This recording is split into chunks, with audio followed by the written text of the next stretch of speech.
Welcome to Just the Tips Tuesday with your host, Captain Insano. We're going to start off real quick with one of our favorite sitcom dads, Carl Winslow. 3, 2, 1. 1, 2, 3. What the heck is bothering me? 3, 2, 1. 1, 2, 3. What the heck is bothering me?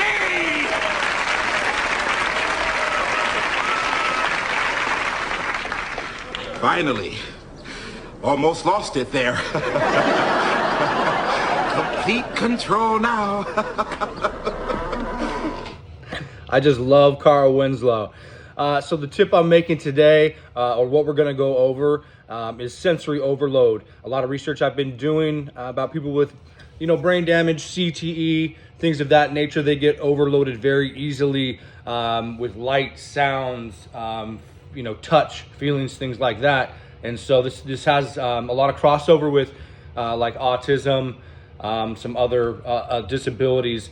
And so a lot of times, if you start to progress through your stages of CT and realize that your fuse is becoming shorter and shorter, you need to start recognizing which things, what's getting at you the most at that exact moment. You have to stop, reflect on it. Obviously, in this case, it's Urkel.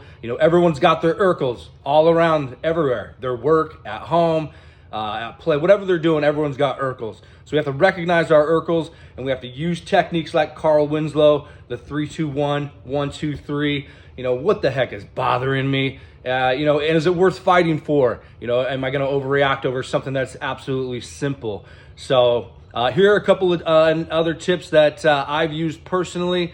The first one is, if you are at a party or a gathering or an event, and you start feeling that sensory overload, you start getting angry and you have no idea why. A lot of times, it's something from the exterior that you don't know that's triggering you. So one of the best things that I've done is just step away from that situation. So if I'm at a party, I take a walk, I just excuse myself, I go outside, I find a quiet place outside, I take a walk. The other thing too is if I'm at home, and it might be something, there might not be people here, but I'm getting triggered over something in the area. A good thing to do is to go and ground yourself, right? Go take your shoes off, go out in your front lawn, or find a piece of land, actual land, not asphalt, nothing artificial. Walk, sit, reflect, meditate in that space. So this is going to give you the ability to, hopefully get back into that event, that party, or gathering that you're involved in. The other thing I wanted to touch base on is on caretakers and being able to see, so, spouses, friends, people who have brain injuries, mental disabilities, CTE, head trauma, things of that nature, that they are able to notice when a person that has these issues, might be going into some type of overload. And so for me, one of my biggest stimulations, things that I start to do, whether I get anxious, whatever it is I pace, or I'll flip, or I'll twitch, shake around. And sometimes a person, they don't understand that they're doing that. And so they get stuck in this loop. There's times where I was in my office at work, didn't have a single customer that day. I didn't have a very big office. And when I got home, I didn't really leave my office all day. I got home and I had walked 10,000 steps. And so in this small confined space, I had somehow walked miles and miles.